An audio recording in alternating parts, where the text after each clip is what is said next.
কুড়িগ্রামের নাগেশ্বরীতে জব করি। তো সেখানে 14-15 হাজার টাকা দিয়ে আমি মাস চলতে পারি না। আমি ঋণ করে ভাড়া দিয়ে আসছি। আমার আসতে 3-4 হাজার টাকা খরচা হবে। আমাদের পেটে লাথি দিবেন না। আমরা বাঁচতে চাই, আমাদেরকে বাঁচার বেতনটুকু দেওয়া হোক। জ্বালানি উপদেষ্টা যে বক্তব্য দিয়েছেন যে পে কমিশন নির্বাচন আগে হবে না, এভাবে আমাদের আসলে সংসার চলে না। তো আমরা প্রধান উপদেষ্টার কাছে বলবো যে বেতন দেয় আমরা এবার চলতে পারি না। এখন যে কমিশন করছে, যে কমিশন বেতন ইয়ে করছে, ওই অনুযায়ী আমাদেরকে গেজেট প্রকাশ করে আমরা সুন্দরভাবে পরিবার নিয়ে চলতে পারবো। কুড়িগ্রাম থেকে আমার আসার কারণ হচ্ছে আসলে ভাই পেটের ক্ষুধা। কিছুদিন আগে একটা কর্মসূচি অনেকেই করছে যে থালাবাটি নিয়ে আন্দোলন। তো আমরা রাষ্ট্রের কর্মচারী, কিন্তু থালাবাটি নিয়ে আন্দোলন করতে হচ্ছে। তো কেন করতে হচ্ছে অনেকেই আমরা জনগণ জানি না, এবং পে স্কেলের কথা আসলে আমরা বিরূপ মনোভাব পোষণ করি।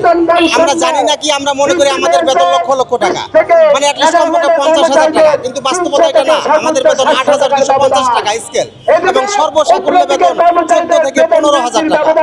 14 থেকে 15,000 টাকা আমাদের সরকার আবার করছে কি, এই আমাদের 6 জন, আমার পরিবারের 6 জন পরিবারের সদস্যের ভরণ পোষণের দায়িত্ব সরকার নিচ্ছে। আমি অন্য কোনো কাজ করতে পারবো না। করলে সরকারকে আমার জবাবদিহিতা করতে হবে, অনুমতি নিতে হবে।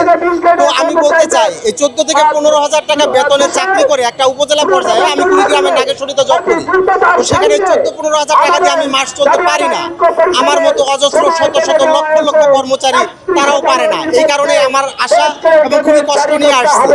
এই যে আমি আসছি, আমি ঋণ করে আমি ভাড়া দিয়ে আসছি। আমার আসতে 3-4 হাজার টাকা খরচা হবে।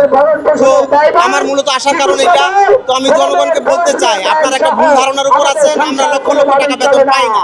আরেকটা কথা বলতে চাই, পে স্কেলের কথা আসলে বলে যে আপনারা দুর্নীতি করেন, উপরি অনেক ইনকাম আছে, এই জন্য আপনাদের পে স্কেল দেওয়া হবে না।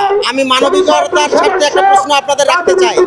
এটা কোনো সভ্য দেশের নীতি হতে পারে না যে দুর্নীতির কারণে বেতন কমায় দেওয়া হবে। সেই সাথে আরো বলতে চাই, দুর্নীতি শত সহস্র লক্ষ কর্মচারী করে না। এই দুর্নীতির যাদের ক্ষেত্র আছে আছে, আমি বলতেছি না নাই, আছে, অনেকে দুর্নীতি করে, কিন্তু কোনো দুর্নীতিবাজের কারণে কোনো সৎ কর্মচারীকে কষ্ট দেওয়া, এটা কোনো নীতির মধ্যে পড়ে না। আমরা করতে পারি যে কর্মচারী তার যে প্রাপ্য বেতন তাকে সেটা দেওয়া উচিত, দিয়ে দুর্নীতির বিরুদ্ধে দুর্বার আন্দোলন করা উচিত। আমি জনগণের কাছে বলতে চাই, আপনারা দুর্নীতির বিরুদ্ধে আন্দোলন করুন।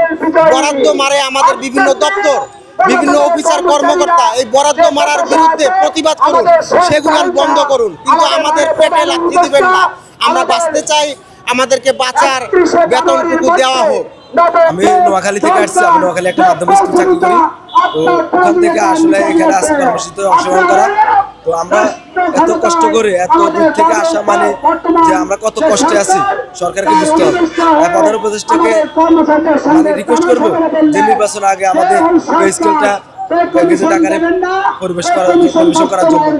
আসলে সরকার থেকে আমরা যে টাকা বেতন পাই, 20 গ্রেডের কর্মচারী যে টাকা বেতন পাই, এই টাকায় আমাদের সংসার চলে।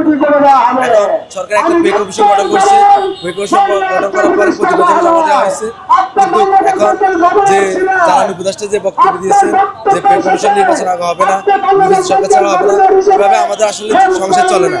এত অল্প টাকা আমাদের সংসার চলে না। তো আমরা প্রধান উপদেষ্টার কাছে বলবো যে আমাদেরকে নির্বাচন আগে একটা গেজেট প্রকাশ করে চাইতে যে বেতন দেয় আমরা এবার চলতে পারি। এখন যে কমিশন করছে, যে কমিশন বেতন ইয়ে করছে, ওই অনুযায়ী আমাদেরকে গেজেট প্রকাশ করে আমরা সুন্দরভাবে পরিবার নিয়ে চলতে পারবো। এই প্রত্যাশা ব্যক্ত করে প্রধান উপদেষ্টার কাছে একটাই দাবি যে নির্বাচন আগে ঘোষণা করা হোক, এটাই আমাদের প্রত্যাশা।